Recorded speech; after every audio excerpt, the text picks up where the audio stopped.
Assalamualaikum warahmatullahi wabarakatuh. Halo teman-teman semua, selamat datang di episode podcast hari ini. Kita akan ngobrol santai tapi berbobot soal investasi ya. Tapi bukan investasi biasa, melainkan investasi yang selaras dengan nilai-nilai Islam, yaitu saham syariah. Buat kamu yang masih ragu, penasaran, atau bahkan belum paham apa itu saham syariah, tenang aja. Kita bahas pelan-pelan dari awal banget. So, stay tune ya. Nah, kenapa sih harus investasi syariah?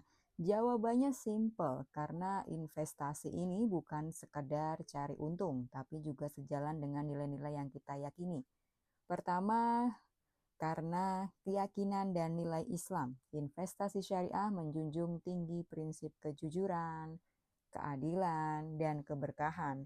Kedua, ini bukan investasi yang semau gue, ada tanggung jawab sosial dan keberlanjutan di dalamnya. Artinya, uang yang kita tanam mendukung bisnis yang etis dan bermanfaat. Dan terakhir, ini bukan soal memilih antara halal dan untung.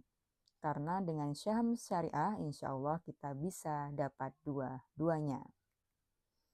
Sekarang kita bahas prinsip dasarnya. Ini penting supaya kita nggak cuma ikut-ikutan, tapi benar-benar paham. Pertama, saham syariah itu harus bebas dari riba. Artinya nggak ada unsur bunga atau keuntungan dari utang. Kedua, harus bebas dari gharar, yaitu ketidakjelasan atau spekulasi yang berlebihan. Ketiga, nggak boleh ada unsur maisir atau judi. Dan terakhir, perusahaan yang kita danai harus bergerak di sektor yang halal. Jadi jelas ya, ini bukan sekedar beli saham, tapi juga soal etika dan tanggung jawab. Terus gimana caranya tahu mana saham yang syariah dan mana yang enggak? Nah, ini ada kriteria khusus. Saham syariah itu harus lolos screening dari Dewan Pengawas Syariah. Perusahaan juga nggak boleh terlibat di bisnis yang haram seperti alkohol, rokok, atau perjudian. Utangnya pun ada batasannya, nggak boleh kebanyakan utang. Dan kalaupun ada pendapatan dari yang non-halal, maksimal cuma boleh 5% dari total pendapatan. Jadi semuanya sangat terukur dan diawasi.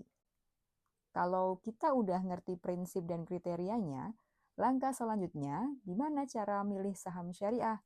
Yang pertama, cek daftar efek syariah atau DES dari OJK. Ini daftar resmi saham-saham yang udah diverifikasi syariah. Bisa juga pakai acuan ISSI, Indeks Saham Syariah Indonesia.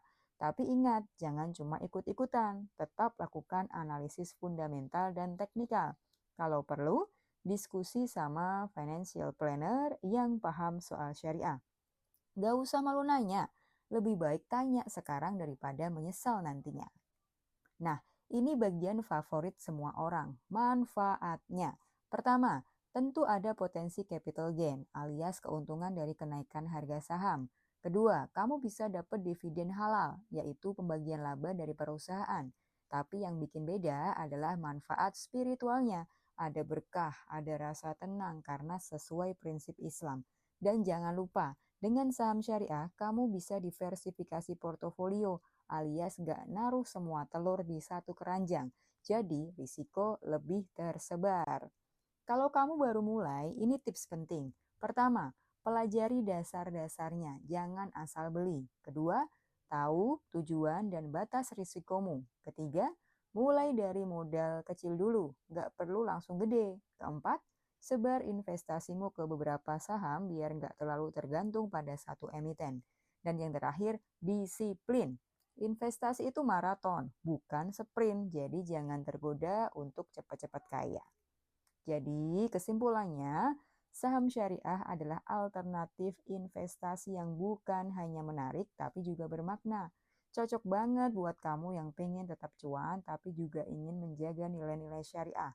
Kuncinya ada di pemahaman tentang prinsip, tentang kriteria, dan tentang proses memilih.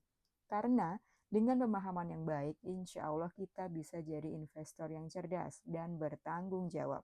Ingat, ini bukan sekedar soal uang, tapi juga soal masa depan dan keberkahan. Semoga Obrolan kita hari ini bikin kamu makin tercerahkan dan tertarik untuk belajar lebih dalam soal saham syariah. Kalau kamu suka topik seperti ini, jangan lupa follow podcast ini, share ke teman-temanmu, dan kasih tahu aku kalau ada topik yang kamu pengen kita bahas selanjutnya. Sampai jumpa di episode berikutnya, dan tetap jadi investor yang bijak dan bertanggung jawab. Wassalamualaikum warahmatullahi wabarakatuh.